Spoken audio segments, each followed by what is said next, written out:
Hey everyone, it's Friday night here and I just got this in the mail today, so I want to take a quick look at it. And obviously this is not a new deck, it's been out for probably a number of years, I guess. So if you've already seen it or you have it, you probably just want to skip it. But this is a new one to me, and so I'm just gonna go through it real quick. I didn't realize it had this pretty gold foil on the box. It's nice when they do this on the box, but honestly I'd prefer to see it, on the cards. So it's the Vintage Wisdom Oracle by Victoria Moseley, obviously. And I've taken off the outer plastic.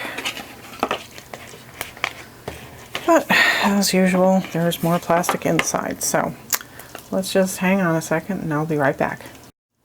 Okay, and we're back. Got the plastic off. So it comes with, which I did not realize, comes with a nice little guidebook.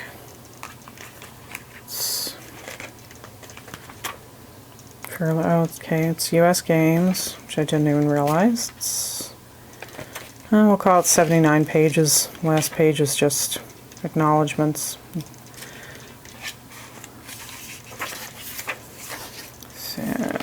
Oh, 2014. So yeah, it's been out for a number of years. So I'm sure most of you have seen this, but I really hadn't. I'm not overly interested in Oracle decks until just recently. And there's a few of them that have caught my eye. Let's see. Adventure, Ancestors. Oh, okay, so that's what the cards. I see.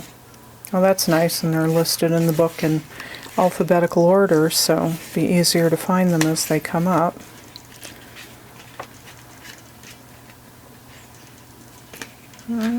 What else we got? Using the cards. Some spreads.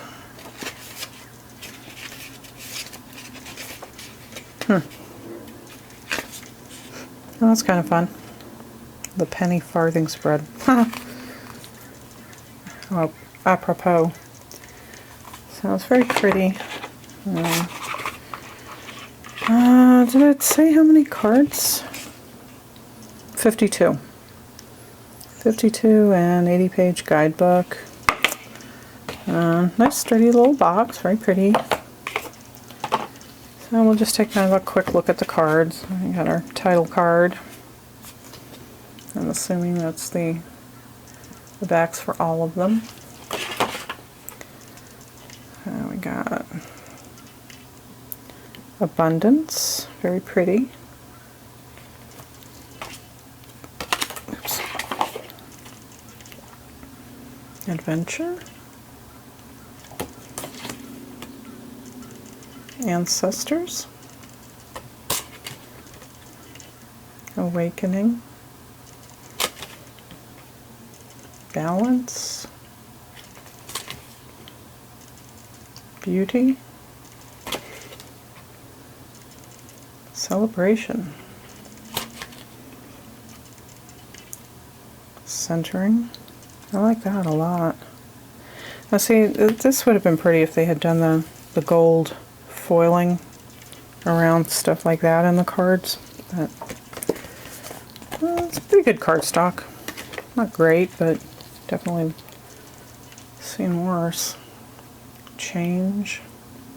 I often feel like hiding from change. Yeah. I think that's taken from that Waterhouse painting, isn't it? I think that's Waterhouse choice. Compassion.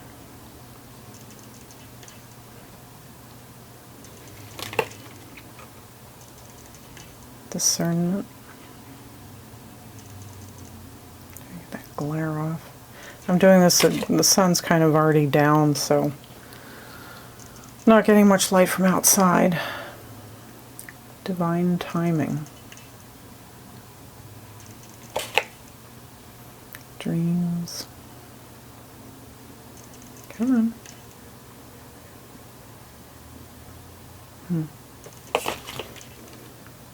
Enchantment.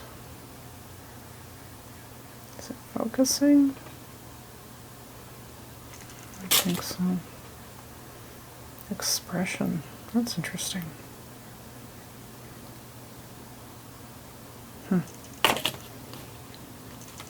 Faith. Lots of different types of faith to have. Faith in yourself, faith in other people, faith in the universe.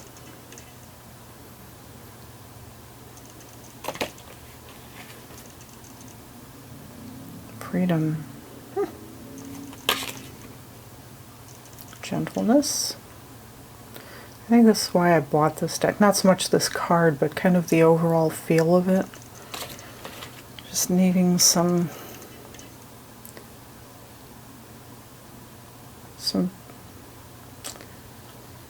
pretty but meaningful. It's a little gentler than some of the oracles. I've been watching The Man in the High Castle on Amazon, and it always leaves me feeling kind of unsettled. I'm a huge Philip K. Dick fan.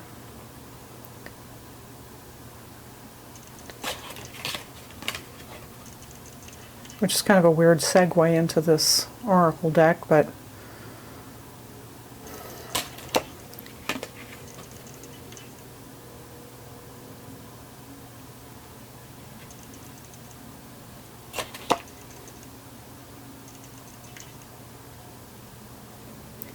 reminds me of, was it the Six of Cups, the Rider-Waite-Smith?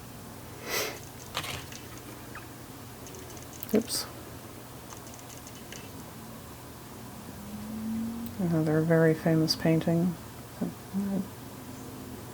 The Oracle, I think. Intuition.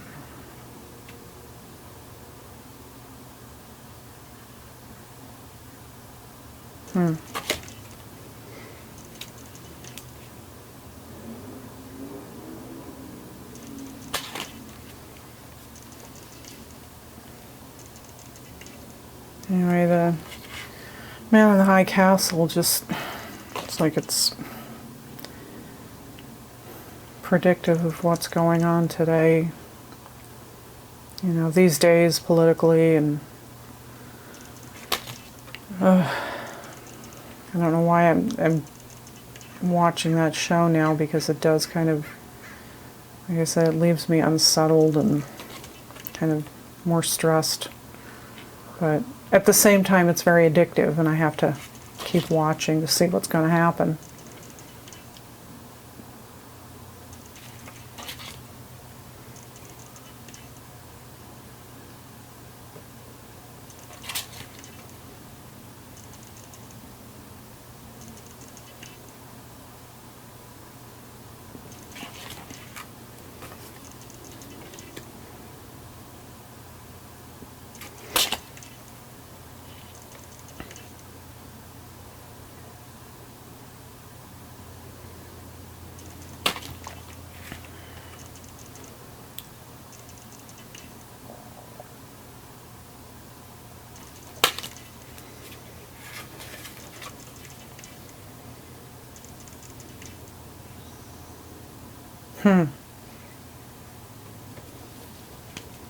Yeah, but everything is just reminding me of that show right now. You know, with the Aryans looking for racial purity, and I should say the Nazis, and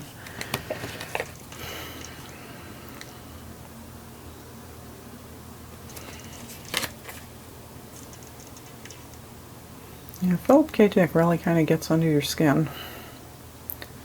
So I actually got a copy of the book today as well. Came with this. I've read it before, but I wanted to read it again to see how it compares, because it's been a few years and I want to compare it to the TV show, see how far it's deviated.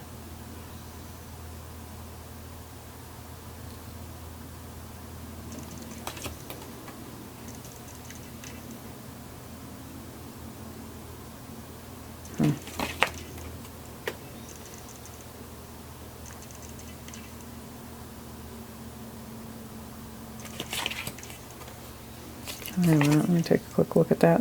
Oh. Never mind. I thought there were bees swarming over her arm, but it's something else.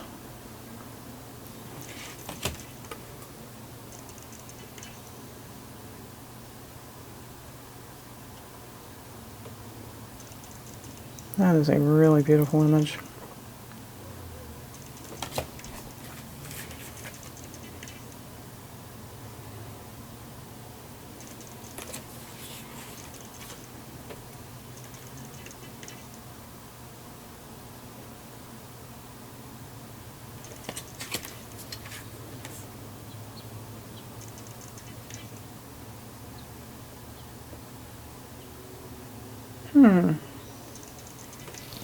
I'm not quite sure how this shows union. Unless it's the lotus flower on her third eye there. Last card, Wisdom. That seems appropriate for it to end with. Anyway, just a quick flip through in case anybody was interested. I haven't put up a video for a while. I do have another one I need to do, or actually redo, that I recorded last week, and stupidly I had some music playing in the background, and YouTube picked up on it, and apparently it was copyrighted music, and so I tried to strip out the music track, and it couldn't do it, so I just decided rather than try to record a new audio over it, I'm just going to redo the whole video from scratch, and it'll just be easier. So the music track, and it couldn't do it, so I just decided rather than try to record a new audio over it, I'm just going to redo the whole video from scratch, and it'll just be easier. Hey, back with just a quick addendum to this video, because after I signed off last night and pulled the cards out and started just kind of shuffling to pull a quick card for myself, I was just shuffling them and thinking to myself that I didn't used to be overly fond of oracle decks because they weren't like tarot, and I had been excuse me, so used to tarot. That was what I initially learned, and I didn't like learning new oracles all the time, and thinking to myself, well, you know, it's hard for me to lay them out in a reading because it's not like tarot. And then I was thinking, well, I know I tend to be kind of rigid in my thinking, and I should probably get over that. And so I pulled this card, Adventure, and I thought, well, okay, I don't know that I'm going to be going to Paris anytime soon. It clearly seems to be indicating, you know, travel or something glamorous or going somewhere. So then I pulled out the book and read it, and it was not at all, excuse me, what I was expecting. And I'm sure none of you guys are going to be surprised by this because you've all been reading for a long time and you know how the cards do this to us. So this talks about, this card speaks of a willingness to learn. The spirit of adventure tests both rational and intuitive boundaries and beckons us to boldly step into the realm of uncertainty and risk. Now is the time to review your direction or contemplate a new way of dealing with an existing situation. Inner or outer adventures have the power to inspire new perspectives, which may involve some pain and discomfort as we find the courage to discard outmoded ideas and behaviors that no longer serve our journey. I was thinking, not to put too fine a point on it, right? And the presence of this card could also mark the start of a new phase in your life. Reset your internal compass, shake the dust from your wings, and head for new horizons. So I'm thinking, it's telling me, don't be so rigid all the time. You know, I just gotta open up to other ways of thinking and doing, and anyway, I just thought that was kind of amusing, you know, how the cards kind of teach us a lesson when we least expect it. And I should have expected that because it happens to me all the time. Anyway, that's it. Just wanted to add that on there because I thought it was so funny. So thanks, and I'll talk to you soon.